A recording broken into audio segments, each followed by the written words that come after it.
शहर बगदाद से कुछ फासिले पर एक छोटी सी बस्ती थी जहां एक बूढ़ा शख्स अपनी आखिरी जिंदगी के दिन गुजार रहा था। वो एक खामोश और आजिज लेकिन दाना इंसान था। उसके 5 बेटे थे। उनमें सबसे बड़ा हामिद था जो एक जमींदार था। हामिद पूरे दिन खेतों में मेहनत करता था, जमीन को सींचता और फसलों की देखभाल करता था। लेकिन वालिद की खिदमत करते हुए कभी कभी वो उकता जाता, कभी दिल में सोचता कि ये जिम्मेदारी कब खत्म होगी। शाम को हामिद थका हारा खेतों से लौटता तो उसका बूढ़ा बाप अबूबकर खामोशी से बेटे की थकान को महसूस करता था। अबूबकर के दिल में बेटे के लिए बेपनाह मोहब्बत थी, लेकिन वो कुछ कहे बगैर सिर्फ अपनी नजरें झुका लेता। कुछ अरसे बाद अबूबकर ने अपने बेटे हामिद के रवैये में तब्दीली महसूस करनी शुरू की। वो जानता था कि हामिद अपनी थकान और जिम्मेदारियों के बोझ तले दब चुका है, और शायद उसे ये एहसास होने लगा कि बूढ़ा बाप अब उसके लिए एक बोझ बन गया है। हामिद का रूखा रवैया उसके वालिद को परेशान करने लगा। वो अपनी जिंदगी के आखिरी अय्याम सुकून से गुजारना चाहता था, लेकिन हामिद की बेरुखी ने उसे गमगीन कर दिया। कुछ अरसे बाद अबूबकर ने हामिद को करीब बुलाया और कहा, बेटा, मुझे मालूम है कि तुम पर बोझ बढ़ गया है। फिक्र न करो, मैं ज्यादा दिन तुम्हारे साथ नहीं रहूंगा। 2-3 दिन बाद मैं दूसरे बेटे के पास चला जाऊंगा। तुम अपने काम और जिंदगी पर ध्यान दो, मेरे लिए परेशान न होना। हामिद ये सुनकर कुछ देर खामोश रहा।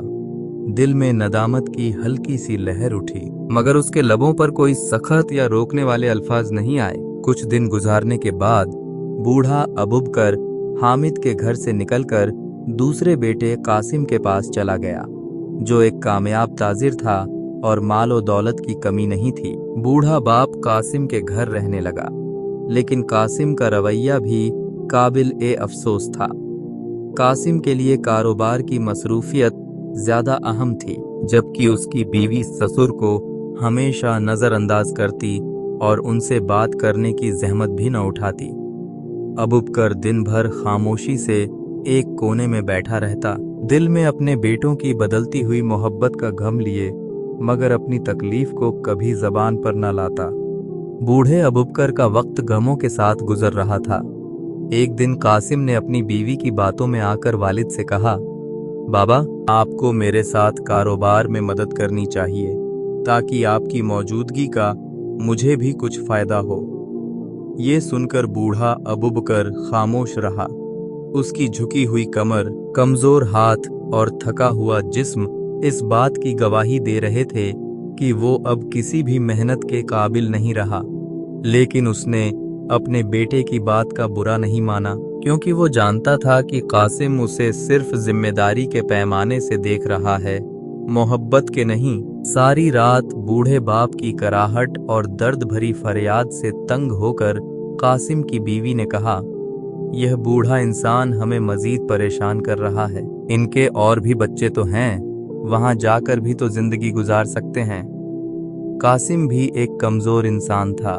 उसने अपने बूढ़े बाप से कहा, बाबा, अगर आप तंग हों तो कोई बात नहीं, चाहे तो दूसरे बेटे के पास चले जाइए, वहां आप सुकून से रहेंगे। आपके इलाज के लिए मैं पैसे भी दे दूंगा, फिक्र न करें। इन अल्फाज ने अबूबकर की इज्जत ए नफ्स पर एक और जख्म लगाया। कासिम ने मोहब्बत और तवज्जोह की बजाय सिर्फ एक मुकाफ हल की बात की, जैसे बूढ़े वालिद की मौजूदगी का कोई एहसास नहीं था, सिर्फ एक जिम्मेदारी का बोझ था जिसे उठाना पड़ा। बूढ़ा अबूबकर कासिम के यहाँ से निकलकर तीसरे बेटे जुबैर के पास चला गया। जुबैर एक मेहनती किसान था और अपनी जमीनों पर काम करता था। उसने अपने वालिद का एहतराम किया, लेकिन उसके पास भी ज्यादा वक्त नहीं था। वो दिन भर खेतों में मसरूफ रहता और शाम को घर आकर बीवी बच्चों के साथ वक्त गुजारता। बूढ़े वालिद की बीमारी और दिल की गहरी उदासी पर उसका ध्यान कभी नहीं गया। जुबैर जब सुबह काम पर जाता तो उसकी बीवी हमेशा अपने बच्चों को ससुर के पास बिठाकर उनसे खेलने को कहती। बूढ़ा अबूबकर, जो बीमारियों और कमजोरी से कांप रहा था, ये मंजर देखकर दिल में शदीद गम का शिकार हो जाता। जुबैर के घर में वालिद की हालत मजीद खराब होती गई और आखिरकार वो वहां से भी चला गया। इस बार उसने छोटे बेटे अशरफ के यहाँ जाने का फैसला किया। अशरफ, जो कि एक धोखेबाज और लालची इंसान था, अपने वालिद को इस्तकबाल करने के लिए बहुत खुश था। अशरफ की खुशी महज लालच के बाइस थी, न कि अपने वालिद से मोहब्बत के। अशरफ ने अपने वालिद को इज्जत दी और कहा, बाबा, आपको यहाँ रहने में कोई तकलीफ नहीं होगी। वक़्त के साथ साथ अशरफ को पता चला कि बूढ़े बाप के पास कोई माल और दौलत नहीं है, तो उन्होंने भी बाप को नजरअंदाज करना शुरू कर दिया। अशरफ की बीवी ने अपने ससुर को एक बोझ समझकर उसकी कोई खिदमत नहीं की, बल्कि उल्टा तकलीफ दी। वो हमेशा शिकायत करती रहती और बूढ़े को अपने कामों में रुकावट समझती। लेकिन बीवी का क्या कसूर, जबकि अपने बेटे ही रुट चुके थे। अशरफ भी अपने कारोबारी मामूल में इतना मग्न हो गया था कि उसने अपने वालिद की हालत पर कोई ध्यान नहीं दिया। इस दौरान बूढ़े की सेहत और जिस्मानी हालत तेजी से बिगड़ने लगी।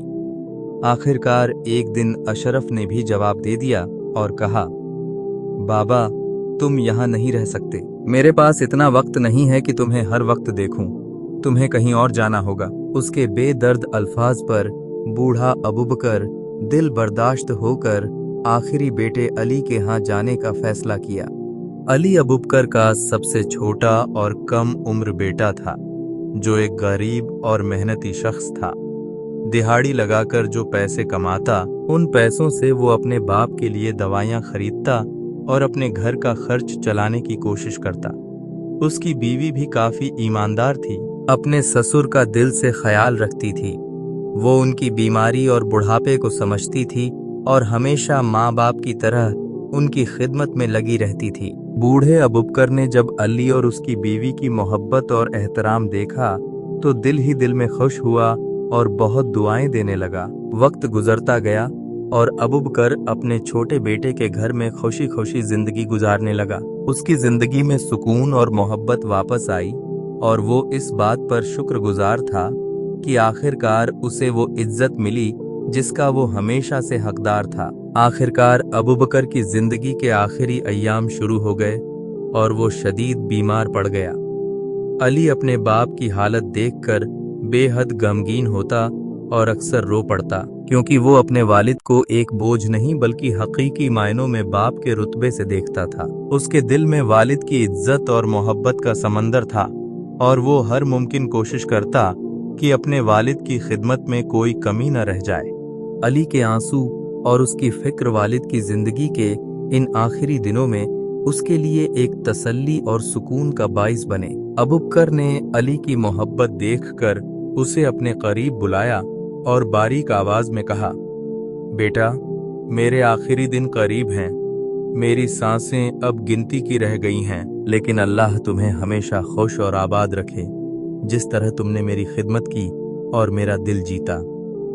अली ने गमगीन लहजे में जवाब दिया, बाबा, अल्लाह न करे कि आप हमें छोड़कर चले जाएं। आपके बगैर हम कैसे जी सकेंगे। अबूबकर ने मुस्कुराकर कहा, बेटा, ये तो हक का रास्ता है। हर शय को फना होना है। मुझे भी अपने खालिक हकीकी के पास जाना होगा। अली ने गमगीन लहजे में कहा, बाबा, क्या आप मुझसे खुश हैं? मैं वो खिदमत नहीं कर सका जिसके आप हकदार थे। मेरी बीवी भी कम अक्ल है, लेकिन अगर आपके दिल में कोई गिला शिकवा है तो हमें जरूर बताइए और अपना गम हल्का कीजिए। अबूबकर ने गहरी सांस ली और अली को कहा, बेटा, एक आखिरी बात है जो मैं तुमसे कहना चाहता हूँ, और ये एक बड़ी अमानत है। मैंने अपनी जिंदगी में तुम पांचों बेटों का इम्तिहान लिया, लेकिन इस आजमाइश में सिर्फ तुम कामयाब हुए। बेटा, मेरे मरने के बाद तुम बगदाद की फलां गली में जाबिर नाम के एक बूढ़े शख्स के पास जाना। उसे मेरा नाम लेकर कहना कि अबूबकर वफात पा चुका है और वो अमानत जो मैंने उसके पास रखी थी वो तुम्हें दे दे। अबूबकर ने अली के कंधे पर हाथ रखकर कहा, जो अमानत दे वो तुम्हारे लिए है। उसे अपनी बीवी बच्चों की जिंदगी बेहतर बनाने के लिए इस्तेमाल करना। ये मेरा तुम्हारे लिए आखिरी तोहफा होगा, और याद रखना, बाकी भाइयों को कुछ भी न देना। और आखिरकार अबूबकर इस दुनिया से रुखसत हो गया। अबू बकर की वफात का गम अली के दिल पर बिजली बनकर गिरा। उसकी आंखें आंसुओं से भरी हुई थीं और दिल में एक बेपनाह खालीपन था। उसकी बीवी भी शदीद गम से रोने लगी, क्योंकि उसने अबू बकर की खिदमत दिल से की थी और उनका एहतराम किया था। अली ने खुद पर काबू पाते हुए अपने भाइयों को खबर दी और उन्हें जनाजे में शिरकत की दावत दी। सभी भाई जो कभी अपने वालिद को बोझ समझते थे, अब जनाजे में शामिल हो गए। अली, जो हमेशा ईमानदारी और मोहब्बत का पैकर रहा, ने भाइयों से कहा, बाबा जान ने मुझे एक अमानत सौंपी थी। मुझे यकीन है कि वो कोई कीमती खजाना होगा, लेकिन इसमें सभी भाइयों का हक है। हालांकि बाबा ने इसे सिर्फ मेरे लिए वसीयत की थी। भाई जो दिल में कहीं न कहीं लालच रखते थे, फौरन बोले, अली जाओ और अमानत ले आओ, फिर इसे हम पांचों भाइयों में तकसीम कर देंगे ताकि सभी को बराबर हिस्सा मिले। अली ने ठीक वैसा ही किया जैसा उसने कहा था। वो बगदाद जाकर अमानत ले आया। जब उसने संदूक खोला तो वो हैरान रह गया। संदूक में बगदाद के मशहूर बाजार के कई कीमती दुकानों के कागजात, जवाहरात जो उसकी माँ के थे, और बहुत सी अशरफियां मौजूद थीं। अली ने अपनी दियानतदारी का सबूत देते हुए सभी भाइयों को उनका हक दिया और खुद अपने हिस्से पर कनाअत की। जिंदगी एक बार फिर बाप के साये के बगैर चलने लगी, लेकिन वक्त ने जल्द ही अपनी हकीकत दिखा दी। कुछ महीनों बाद बड़े भाइयों में से एक अपने कारोबार में बुरी तरह फंस गया। गैर जिम्मेदारी और गलत फैसलों के बाइस वो कर्ज में डूबता चला गया। हालात इस कदर खराब हो गए कि उसे अपना घर तक बेचना पड़ा। दूसरा भाई, जो कभी ऐश व इशरत की जिंदगी गुजारने का आदी था, एक दिन चोरी में मुलतवी पाया गया। काजी ने उसे जेल भेजने का हुक्म दे दिया और उसकी जिंदगी की सारी साख तबाह हो गई। बाकी भाई भी सोने को हाथ लगाते तो मिट्टी बन जाती। ये सब नाकामियों का एक जवाब था, बाप की बद्दुआ। दूसरी तरफ अली ने अपनी मेहनत से बगदाद में कारोबार शुरू कर दिया। वो कूफे से अच्छा कपड़ा खरीदकर बगदाद के बाजार में बेचता और वक्त के साथ काफी मुनाफा कमाने लगा। उसकी ईमानदारी, बाप की दुआ और मुस्तकिल मेहनत ने उसे तरक्की की राह पर डाल दिया। यहाँ तक कि वो अपने बाकी भाइयों की फरोख्त की हुई दुकानें खरीदने लगा और आहिस्ता आहिस्ता पूरे बाजार का यकता मालिक बन गया। जो भाई कभी खुद को दौलतमंद समझते थे, अब वक्त के मारे हुए अली के दर पर सवाल करने आते। अली, जो एक रहमदिल और मुशफ़िक़ इंसान था, उनकी मदद करता और उन्हें खाली हाथ वापस न जाने देता। उसका ये रवैया उसके वालिद की सिखाई हुई अखलाकियात का अक्स था। फिर वो दिन आया जब अली ने बगदाद के तरक्की याफ्ता इलाके में एक बड़ा घर खरीदा और अपनी बीवी और बच्चों के साथ एक खुशहाल जिंदगी गुजारने लगा। वो जिंदगी के इस मोड़ पर भी अपने वालिद की दुआओं और तालीमात को नहीं भूला। एक दिन वो अपने वालिद की कब्र पर फातिहा पढ़ने गया। कब्र के सामने खड़े होकर उसने कहा, बाबा, आपकी दुआओं ने मुझे बगदाद का अमीर बना दिया, लेकिन आपके साये की महरूमी ने मुझे गमगीन कर दिया। अल्लाह ताला आपको जन्नत में आला मकाम अता फरमाए। मुअज्जिज दोस्तों, इस कहानी से हमें 3 कीमती इबरतें मिलती हैं। नंबर 1, वालिदैन की जिम्मेदारी है कि वो अपने बच्चों की बेहतरीन तरबियत करें, ताकि वो बाद में न सिर्फ उनका सहारा बने, बल्कि जिंदगी की मुश्किलात का सामना भी हिकमत और सब्र से कर सकें। नंबर 2, एक बेटे के तौर पर वालिदैन को कभी बोझ न समझें, क्योंकि वक्त का पहिया घूमता है और कल आप खुद उसी मकाम पर हो सकते हैं जहां वालिदैन आपसे मोहब्बत और तवज्जोह की उम्मीद करते थे। नंबर 3, वालिदैन के साथ मोहब्बत, इज्जत और अच्छा रवैया इख्तियार करना न सिर्फ आपके मुस्तकबिल को रोशन करता है, बल्कि आखिरत में भी बेशुमार इनामात का बाइस बनता है। वालिद चाहे जैसे भी हों, उनकी खिदमत बेटे का फर्ज है, क्योंकि उनकी दुआएं ही आपकी जिंदगी का सबसे बड़ा सरमाया है। हमें उम्मीद है आपने इस कहानी से बहुत कुछ सीखा होगा। अगर आपको ये सबक आमोज कहानी पसंद आई हो और आपको मज़ीद पुरानी और नसीहत आमोज कहानियाँ सुनना पसंद है, तो हमारे और आपके चैनल एंशिएंट बुक को लाजमी सब्सक्राइब करें, वीडियो को लाइक करें اور اپنے دوستوں کے ساتھ ضرور شیئر کریں۔ اس واقعے کے بارے میں اپنی قیمتی رائے کمنٹس میں ضرور لکھیں۔ آپ کی رائے ہمارے لیے بہت اہم ہے۔